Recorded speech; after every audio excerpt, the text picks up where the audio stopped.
Bismillahirrahmanirrahim. Assalamualaikum warahmatullahi wabarakatuh. Alhamdulillahirabbil alamin, wassalatu wassalamu ala nabiyina Muhammadin wa ala alihi wa sahbihi ajma'in. Amma ba'd. Anak-anakku yang kami cintai dan juga segenap pendengar serta pemirsa yang mudah-mudahan senantiasa dirahmati oleh Allah Azza wa Jalla. Alhamdulillah, mulai pagi ini kita akan membuka kuliah subuh online baru dengan tema yang baru, yaitu belajar akidah untuk para pemula. Dengan buku panduan Al-Usul Ats-Tsalatsah, 3 hal prinsip yang harus diketahui oleh seorang muslim, yang ditulis oleh Syekh Muhammad At-Tamimi rahimahullahu taala. Belajar akidah untuk pemula. Kenapa kita mesti belajar akidah?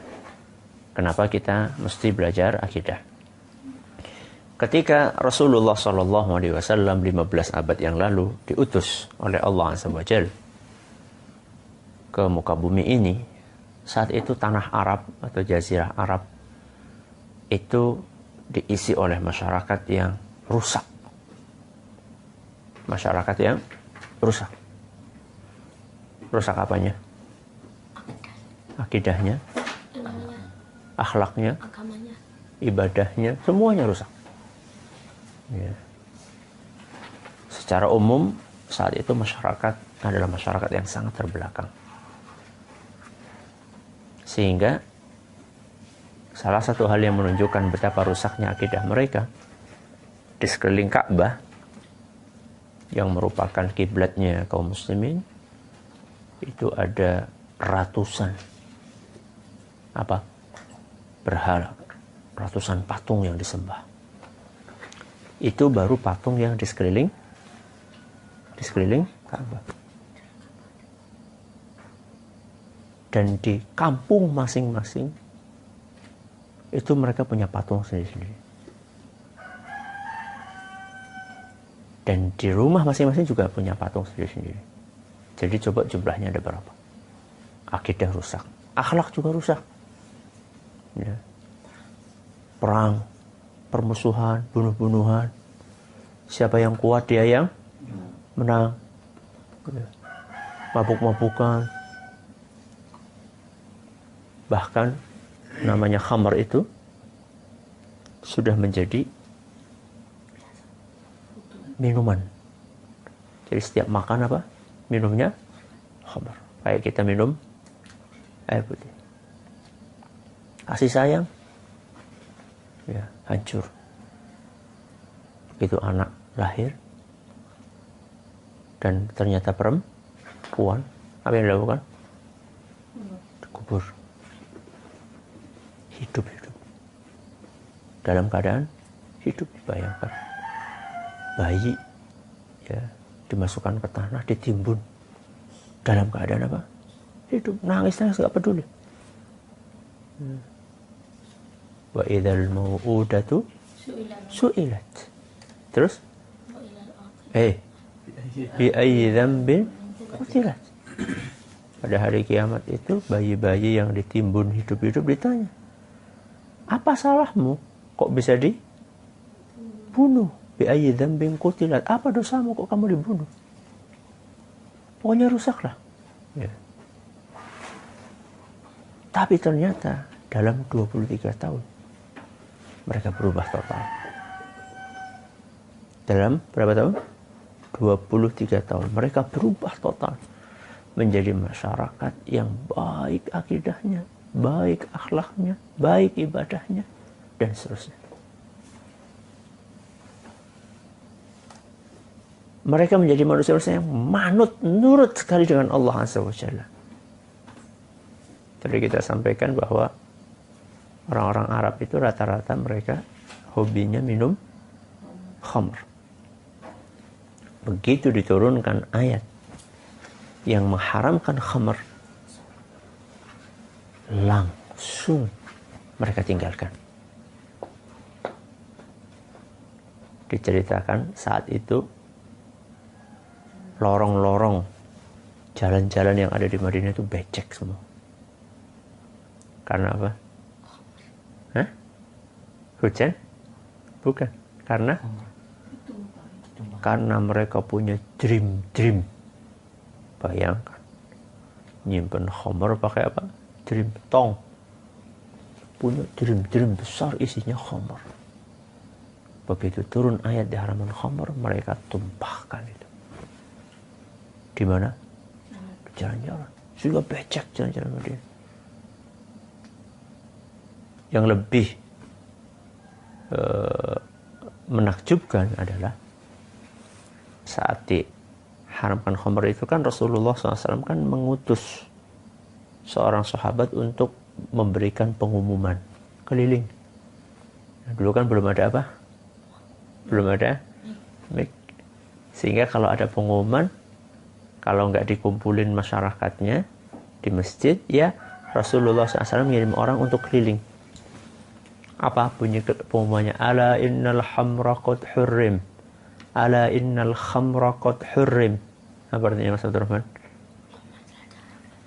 Ketahuilah bahwasanya khamar mulai hari ini telah diharamkan. Ketahuilah sesungguhnya khamar mulai hari ini telah diharamkan.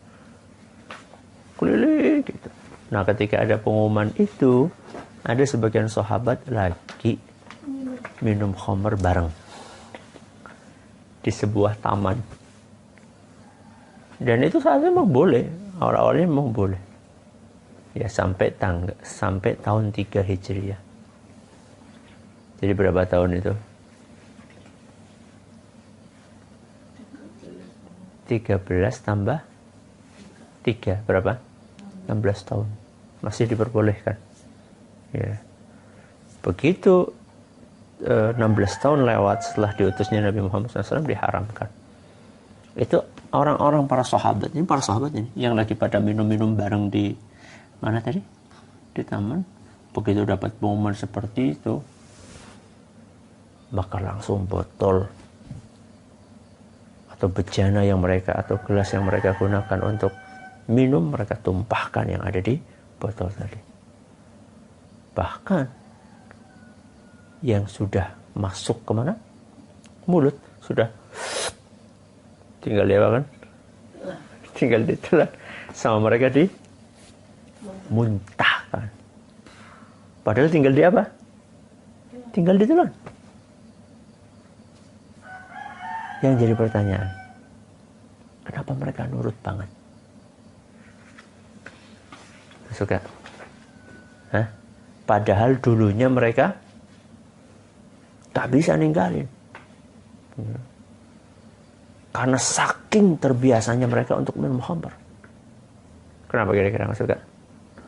Mereka nurut banget. Coba sekarang kalau misalnya nggak boleh gitu, kita nih Abi atau Umi bilang apa sesuatu misalnya, ini nggak boleh mas, kalian lakukan? Kadang dilakukan, kadang tidak. Kadang nyuri-nyuri melakukan. Kenapa para sahabat saat itu mereka nurut banget sama Nabi Muhammad SAW? Begitu haram tinggalin. Kenapa nggak suka? Mas Anjas. Terus iman. Karena apa? Iman. Karena akidah mereka yang sangat kuat. Inilah rahasianya kenapa khamr itu diharamkan 16 tahun setelah Rasulullah SAW diutus. Jadi ternyata Rasulullah SAW diutus oleh Allah Azza wa Jalla itu bukan pertama kali, ayo kumpul dakwah langsung khamr haram. Tapi oleh Rasulullah SAW digarap, dibenarkan, dikuatkan apanya? Akidahnya dulu. Oleh Rasulullah SAW dikuatkan supaya punya akidah yang kokoh dulu, keimanannya dikuatkan. Keimanan mereka kepada Allah Azza wa Jalla. Makanya kalau anak-anakku perhatikan, ya, rata-rata surat-surat juz amma itu surat-surat makkiyah. Apa artinya surat makkiyah, Mas? Diturunkan Mekah. Hah? Diturunkan Mekah. Bukan. Apa maksudnya, Mas? Oh, setelah itu hijrah. Akidah. Setelah hijrah Rasulullah ke Madinah. Setelah hijrah ke Madinah, itu namanya surat apa? Madaniyah. Berarti kalau Makkiyah apa? Sebelum. Belum. Ya, surat-surat yang diturunkan sebelum Nabi hijrah itu rata-rata adalah cerita tentang keimanan. Coba anak-anakku perhatikan. Ya. Coba anak-anakku perhatikan bagaimana surat-surat juz amma. Cerita tentang akhirat. Ya, amma yatasa alun anin naba'il azim. Apa naba'il azim, Mas Abdurrahman? Berita yang besar. Apa itu? Hari kiamat. Hari kiamat. Ya. Jadi anak-anakku perhatikan tentang hari kiamat, tentang surga, tentang neraka. Ya. Idza zulzilatil ardu zilzalaha. Apa artinya, Mas Bukasha? Apabila Bumi dikoncangkan. Kapan itu? Hari kiamat. Udah nak, jangan sibuk dengan kertas ya, nanti nggak konsen. Nah. Jadi berita tentang hari kiamat, tentang keimanan kepada Allah, itu difokuskan oleh Nabi SAW ketika Nabi SAW berdakwah pertama kali. Dijelaskan tentang akidah, tentang keimanan, dikuatkan. Sehingga begitu turun syariat apapun, ini harus dikerjakan, ini harus ditinggalkan, mereka pun segera melakukannya. Makanya penanaman akidah itu sangat penting dalam kehidupan kita. Dan yang namanya akidah itu bukan hanya sekedar menghafalkan rukun iman ada 6. rukun iman kok 5. Rukun iman ada 6. Bukan sekedar itu. Bukan sekedar sebutkan rukun iman pertama, kedua, ketiga. Bukan hanya sekedar itu yang namanya akidah. Akidah itu bukannya sekedar dihafal, tapi akidah itu diyakini. Setelah diyakini kemudian dipraktekkan dalam kehidupan keseharian. Ya, itulah akidah. Ya. Sehingga ketika orang akidahnya sudah kuat, kemanapun dia berada, dia merasa diawasi oleh Allah Azza wa Jalla. Sehingga tidak ada yang namanya nyuri-nyuri, umpet-umpetan. Kalau ada abi, ada umi, nggak melakukan. Kalau ada abi, umi, nggak melakukan. Kalau nggak ada, melakukan. Allah.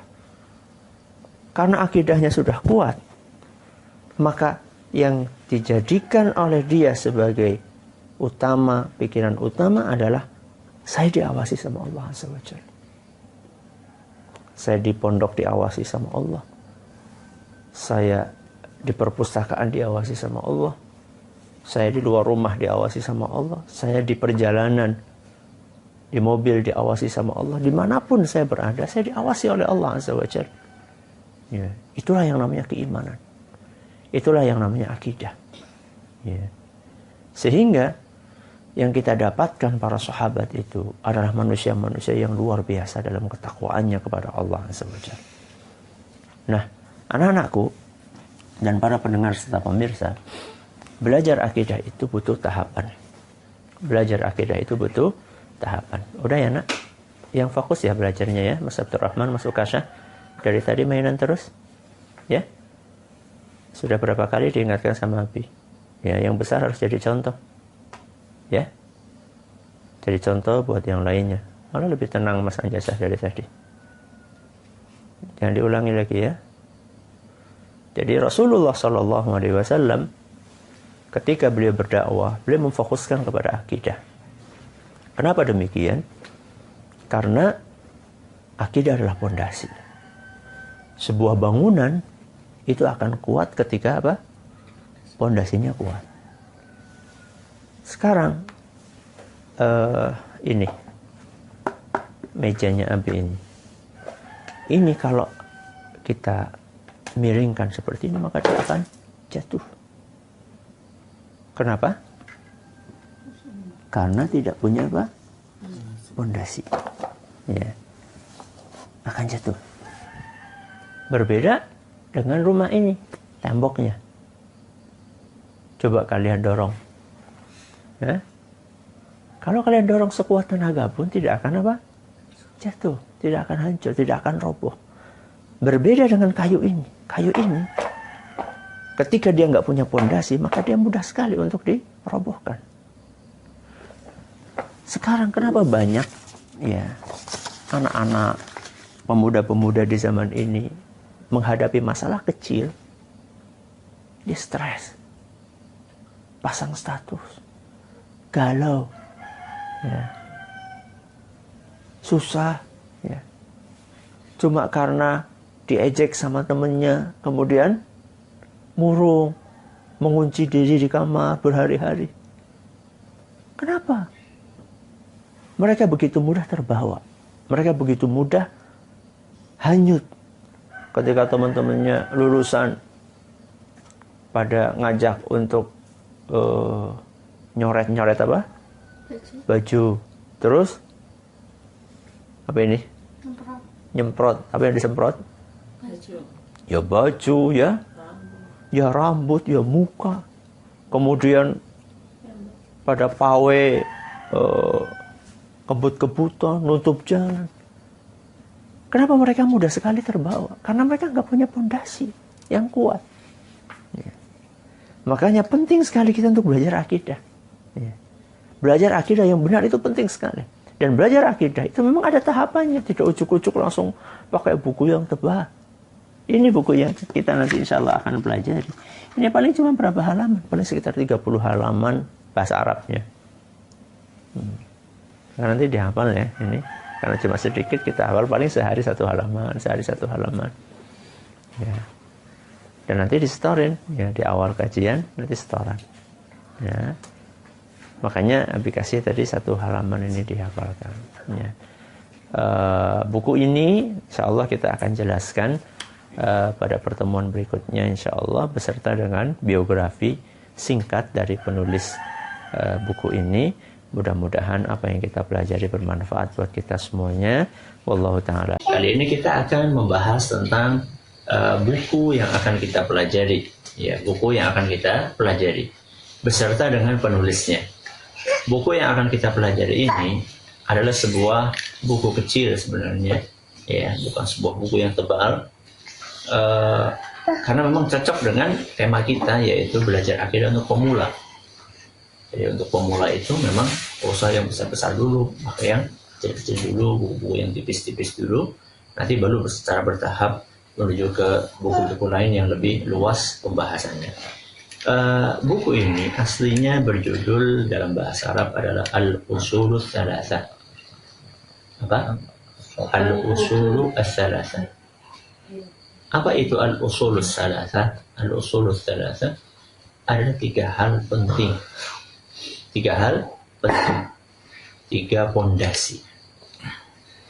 3 hal penting itu harus diketahui oleh seorang muslim. Kenapa? Karena 3 hal itulah yang akan ditanya ketika kita berhadapan dengan 2 malaikat. Siapa itu? Mungkar dan Nakir. Di mana? Di kuburan. Di mana masuk sama? Di kuburan.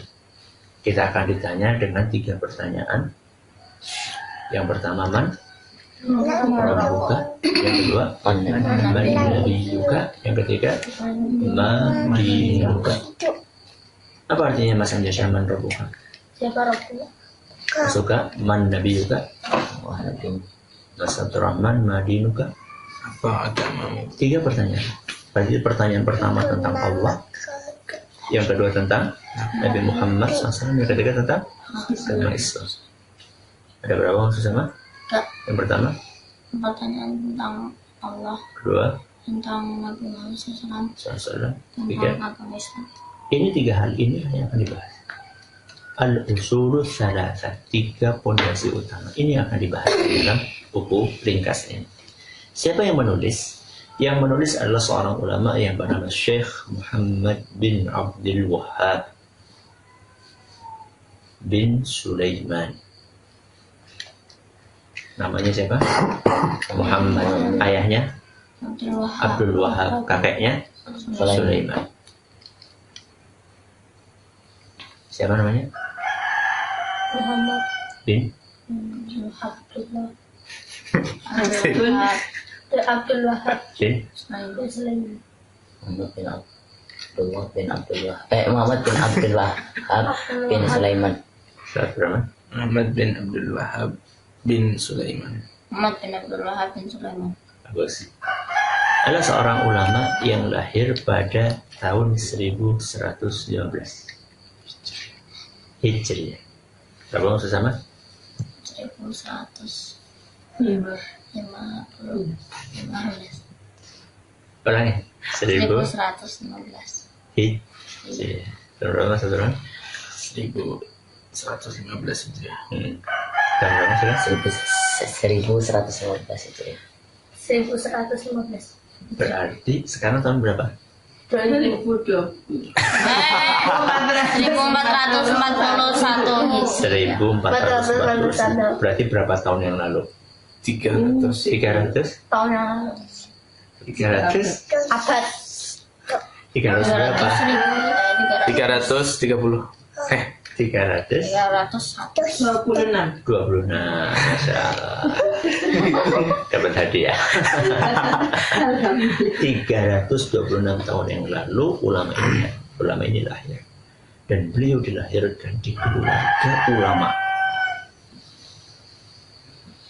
Dari mana kita tahu? Ayahnya beliau adalah qadhi. Apa itu qadhi? Hakim. Ya. Siapa tadi ayahnya? Abdul Wahab. Seorang qadhi. Kakeknya adalah seorang mufti. Apa arti mufti?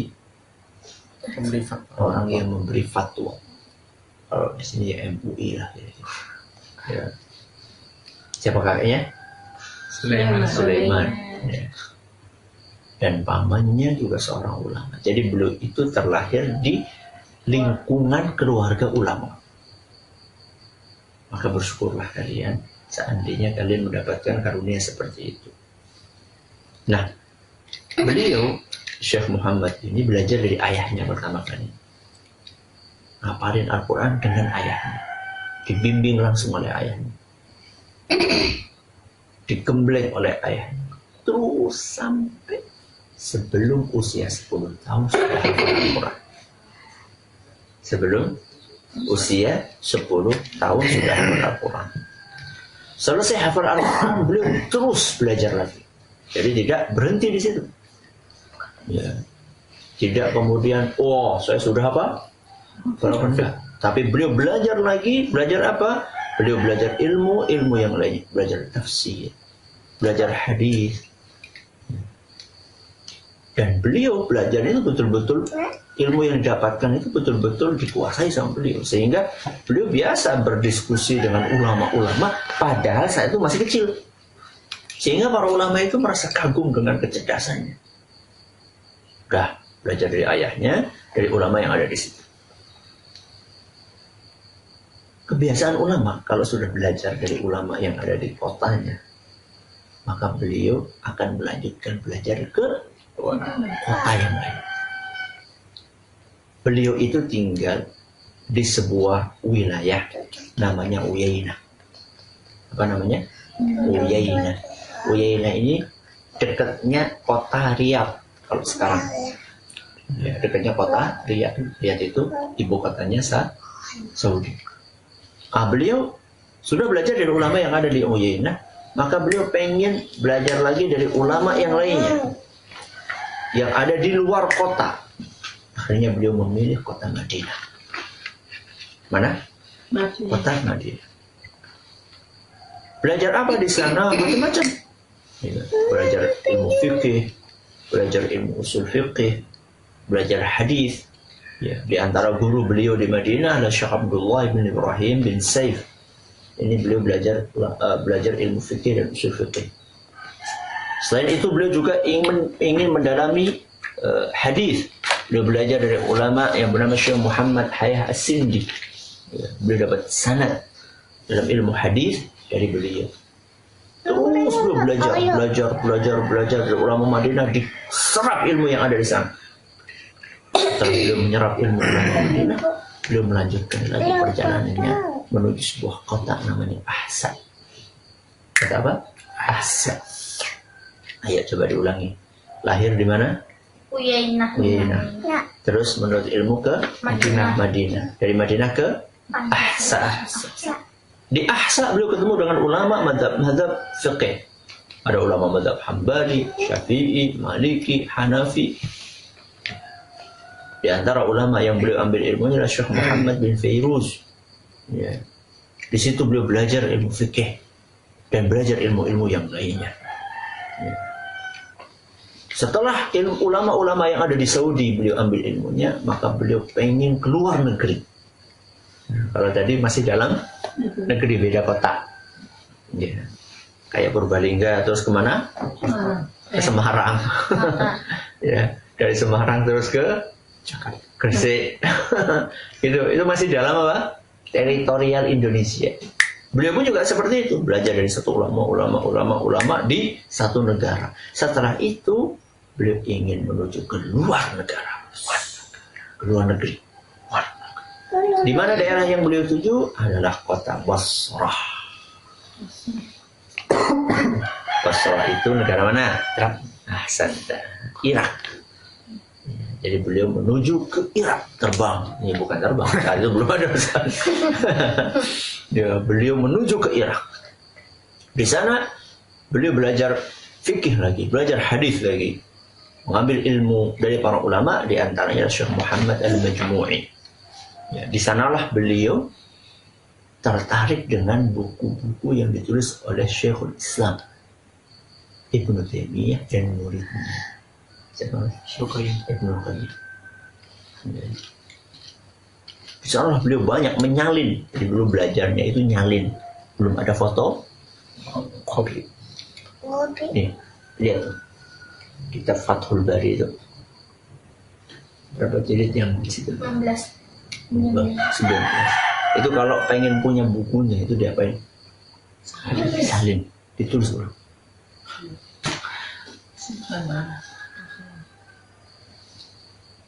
Makanya ilmunya nempel kayak perangko, kayak magnet. Ya. Karena apa? Ditulis. Dan sampai sekarang metode itu masih ada. Ngapalin Quran di daerah Syongkil, Mauritania, ya, di Afrika sana mereka masih nulis. Kalau mau ngapalin Quran, nulis dulu. Dan sekarang kalian sudah punya Quran apa itu? Usah tulis. Ya, kalau di sana enggak pakai kayu, ya, kayu kayak gini. Kemudian nulis pakai pakai pena yang dicelupin kemana? Justru itu. Tulis bentar, udah habis tintanya kering, masukin lagi, terus nulis lagi, terus apa yang mau dihafal itu ditulis. Misalnya ya, hafalnya satu halaman di situ. Repot nggak? Repot nggak? Ribet nggak? Sebenarnya kuat. Kenapa kuat? Karena itu sambil hafal. Karena dia menghafalnya sambil melihat, mendengar, membaca, menulis. Kaidahnya begini anak-anakku. Dalam menghafal, semakin banyak organ yang bekerja, maka semakin kuat hafalannya dengan izin Allah. Semakin apa? Banyak organ tubuh yang bekerja, yang aktif, maka semakin kuat hafalannya. Membaca, berarti organnya dengan apa? Mulut. Membaca dengan suara yang keras, berarti apalagi organ yang bekerja? Telinga. Melihat mushaf, apa berarti organnya? Mata. Ditambahi satu lagi. Tangan. Makanya hafalnya kuat. Nah, Syekh Muhammad bin Abdul Wahab ketika di mana tadi? Di Irak, di kota Basrah. Ya, beliau banyak menyalin. Nah, selesai dari Irak, beliau ingin mencari ilmu lagi. Beliau pergi ke negara yang lain, yaitu negara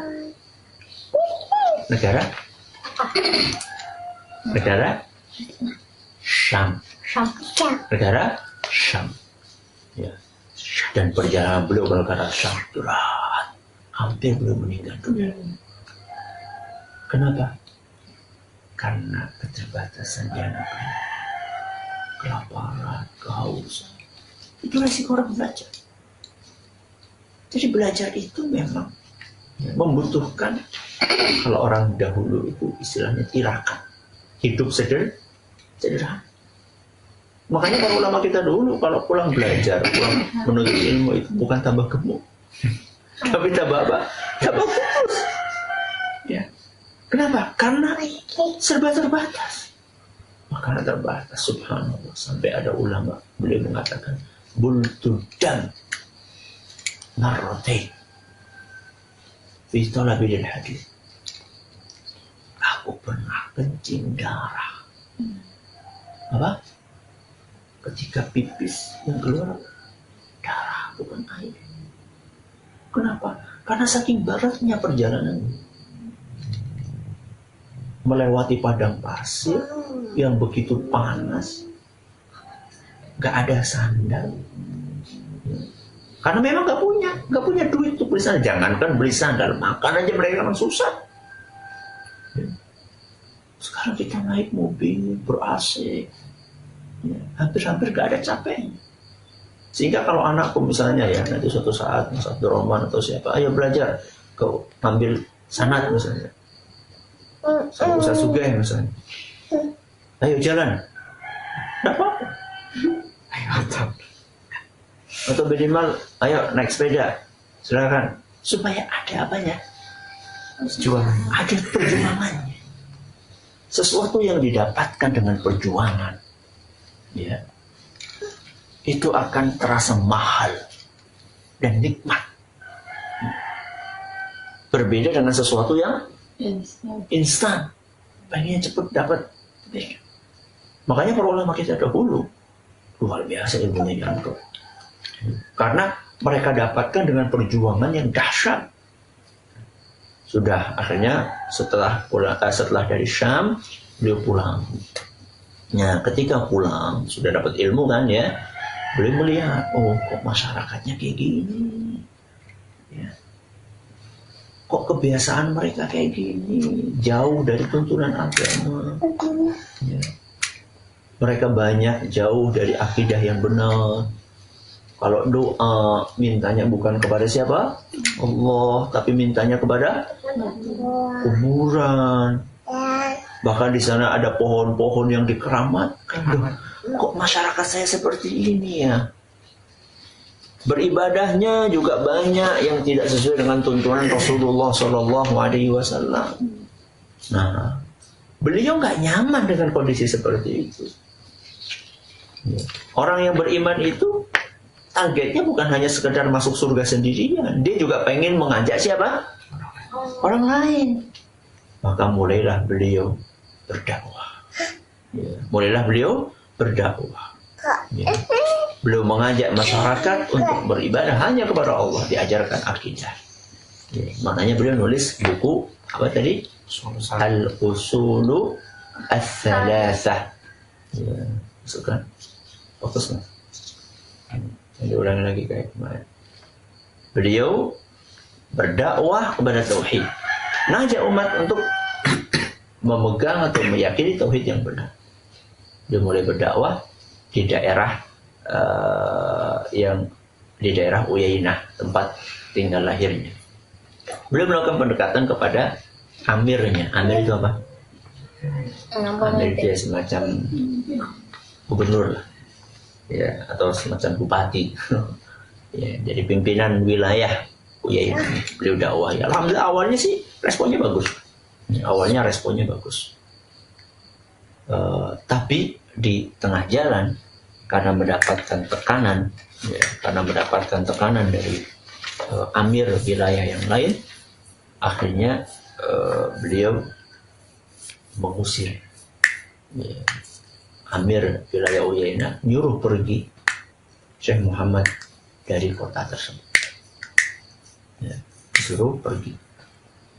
Maka karena memang setelah dinasihati, tapi ternyata lebih mengkhawatirkan kekuasaannya, karena kan misalnya bupati di atasnya ada apa? Ada gubernur, ditegur sama gubernurnya, kira-kira seperti itulah. Ditegur sama atasannya, ini jangan kamu biarkan orang ini wilayahnya, suruh pergi. Ya.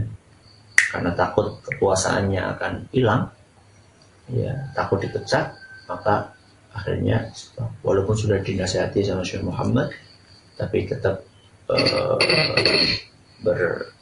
lebih mementingkan jabatan yang beliau miliki. Akhirnya Syekh Muhammad pun keluar meninggalkan kota tempat kelahirannya. Ya. Dan ketika di jalan itu tidak ada yang beliau bawa kecuali kipas angin yang terbuat dari apa? Kalau kita di sini kipas angin apa ya? Bambu ya, ya, buat ipit-ipit. Jadi beliau cuma bawa itu aja. Buat apa? Buat kipasan di jalan. Sambil beliau membaca firman Allah Azza wa Jalla dalam surat At-Talaq ayat 2 sampai 3. Seperti ini. Ayat 2 sampai 3. Taqullaha rabbakum.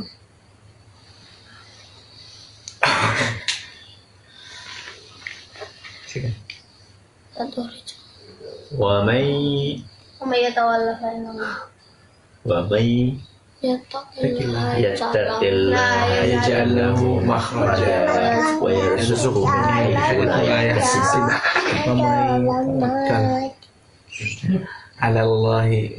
Apa artinya? Wa may yattaqillaha yaj'al lahu makhraja.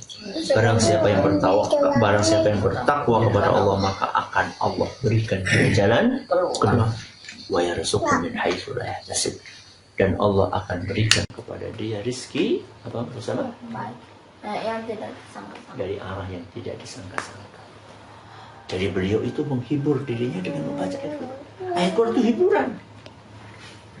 Jadi bukan beban. Ya. Ayat Quran itu ketika mereka para ulama kita sedih, galau, menghadapi masalah, beliau baca Al-Quran. Di jalan itu baca ini terus. Pokoknya keluar ini pasti akan dikasih oleh Allah Azza wa Jalla solusi atas masalah yang ada. Akhirnya beliau pergi ke sebuah wilayah namanya Dir'iyah. Mana? Dir'iyah. Ya, ingat-ingat. Dari mana ke mana? Dari Uyainah ke Dir'iyah. Kenapa ke sana? Karena di sana ada murid beliau yang sangat beliau sayangi, namanya Ibnu Suwailim. Siapa nama muridnya? Ibnu Suwailim. Nah, sebentar ada gangguan koneksi.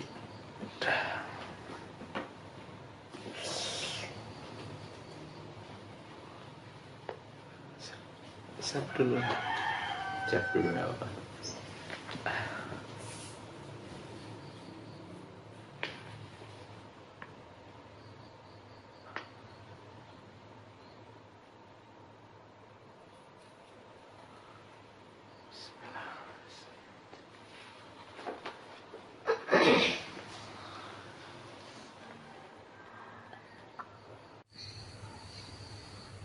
Ya.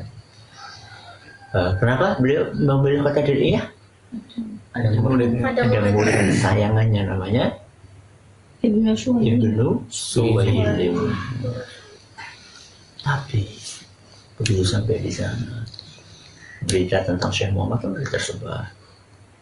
Ibnu Suwailim takut kalau ada apa-apa dengan gurunya. Akhirnya gimana Syekh?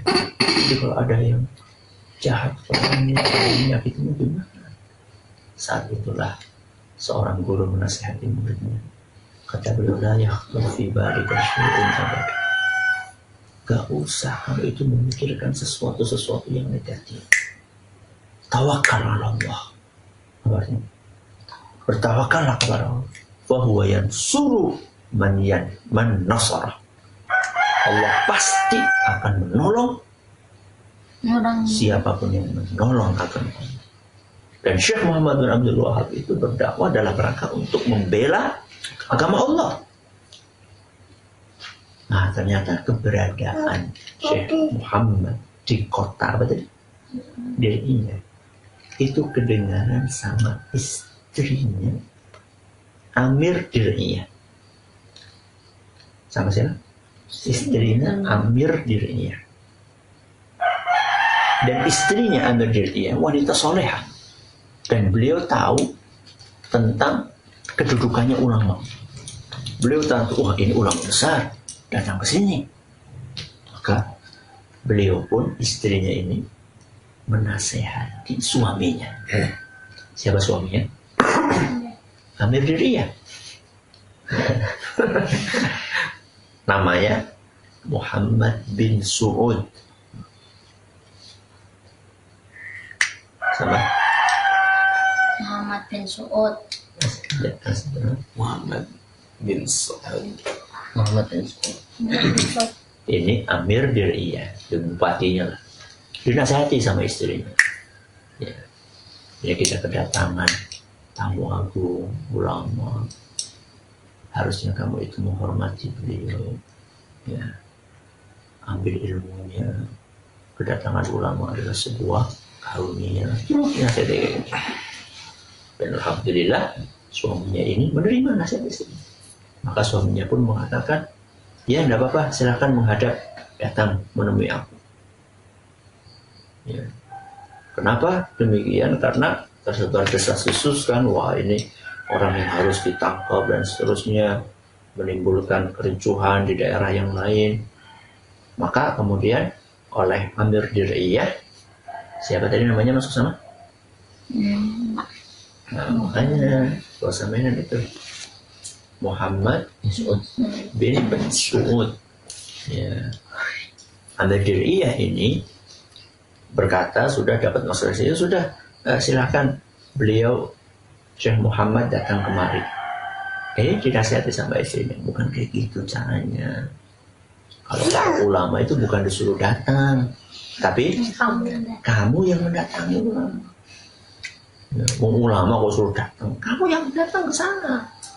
Nah, ada sebuah nasihat Ibnu Abbas kalau nggak salah, radhiyallahu anhu, innal ilma yu'ta wa la ya'ti. Ilmu itu harus didatangi, bukan datang sendiri, bukan datang. Oh begitu ya? Iya. Ya, dinasihati sama istrinya, dan masya Allah menerima nasihat istrinya. Akhirnya beliau pun datang menemui Syekh Muhammad di rumahnya, di rumah muridnya. Kemudian tanya, kamu sebenarnya apa sih yang kamu ajarkan itu apa? Saya tidak ada lain kecuali mengajak orang untuk kembali kepada Quran, kepada Sunnah Nabi SAW, meyakini akidah salaf. Terus ya, bagus sekali. Sudah, ayo kita bareng-bareng bersama berdakwah. Akhirnya berdua antara Syekh Muhammad dengan Al-Amir dari Muhammad bin Su'ud, mereka berdua bekerja sama mendakwahkan tauhid sampai berdirilah sebuah negara, namanya negara Saudi. Saudi itu bahasa Arabnya apa? Suudi. Diambil dari nama apa? Muhammad bin Su'ud. Inilah kisah happy endingnya Syekh Muhammad bin Abdul Wahab rahimahullah.